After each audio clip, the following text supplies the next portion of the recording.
Hello and welcome, family, to another episode of Wake Up Africa. My name is Dr. Mumbi Saraki. How you doing? How's everything going? I really do pray that you are well, family, in all your ways.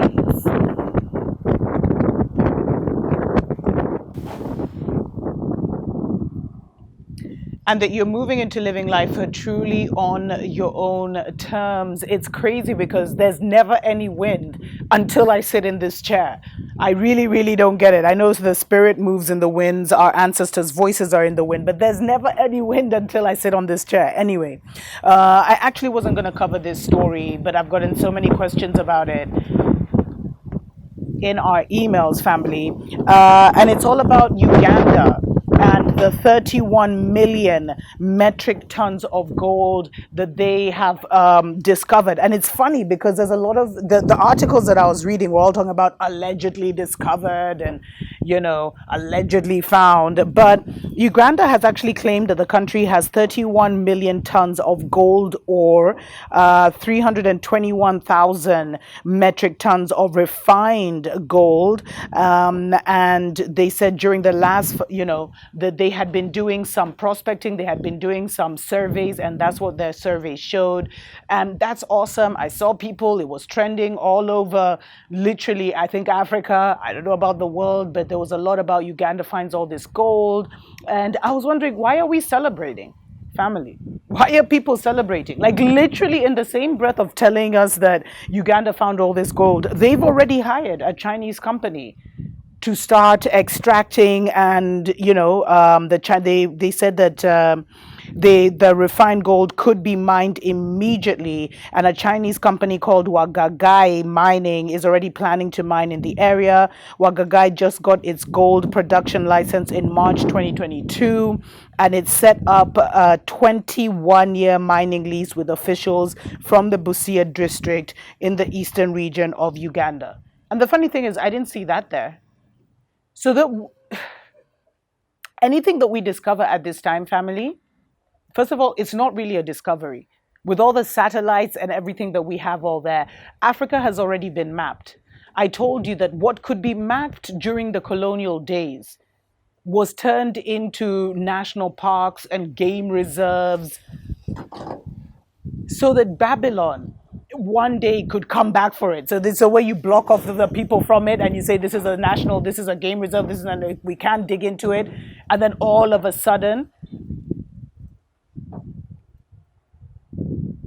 you're the ones taking care of it. It's being run by international organizations, but there's probably that's where the rubies and the gold that they could find then was. But in my humble opinion, family, I truly believe they already have mapped Africa. They already know where the gold is.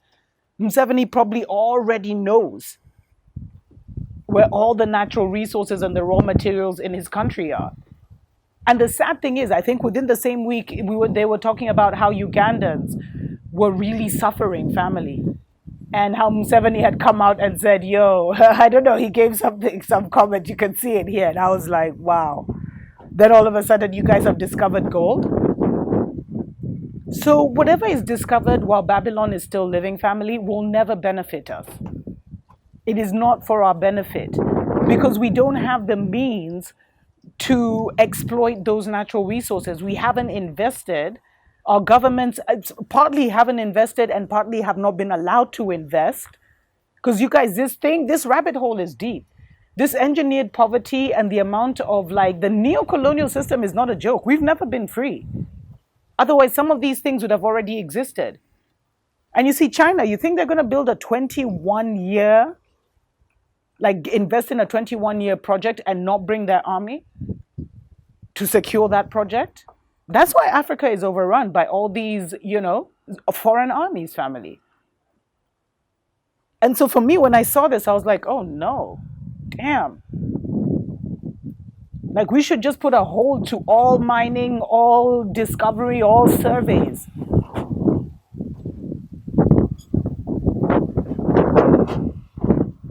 In fact, it would be amazing if, those things would just disappear, because I told you we are the gold, we are the rubies, we are the diamonds, family.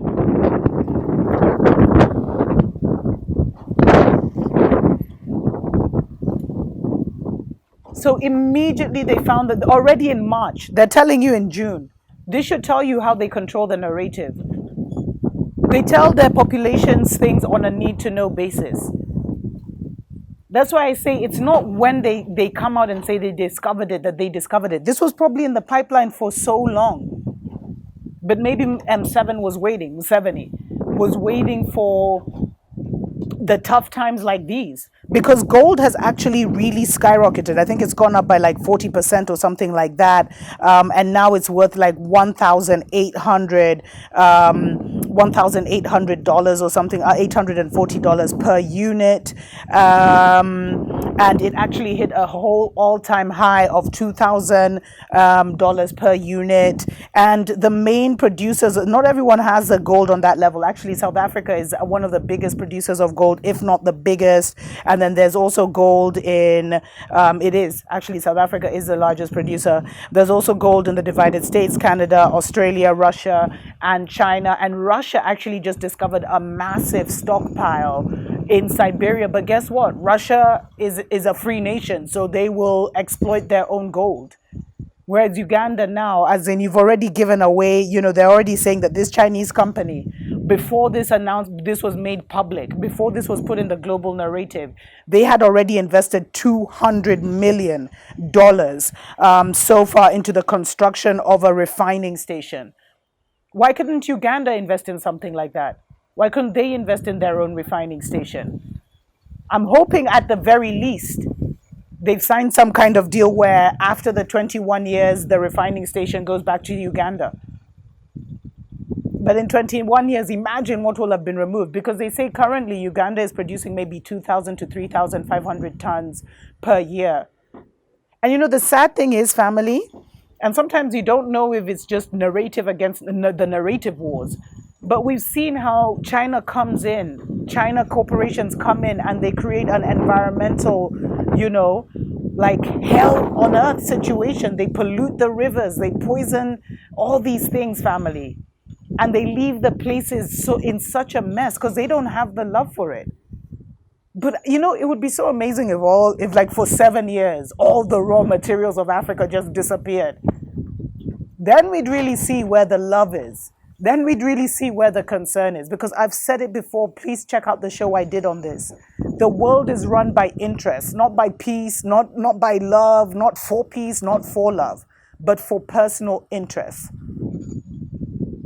So for me, I didn't see anything to celebrate, to be honest.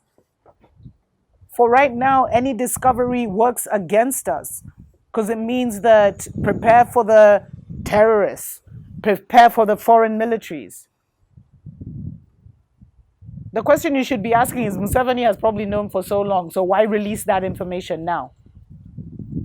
Let me know what you think in the comments below. Until next time, family, please go ahead and follow our podcast, Wake Up Africa, with Dr. Mumbi Saraki. We also have a spiritual podcast, Dr. Mumbi Show, the podcast edition. You'll find all the links below. And definitely consider giving us a love donation or supporting us on Patreon, where we have a lot more material about everything related to spirituality and some of the things that we can't even share with you on these public platforms. Until next time, family. Tuko pamoja.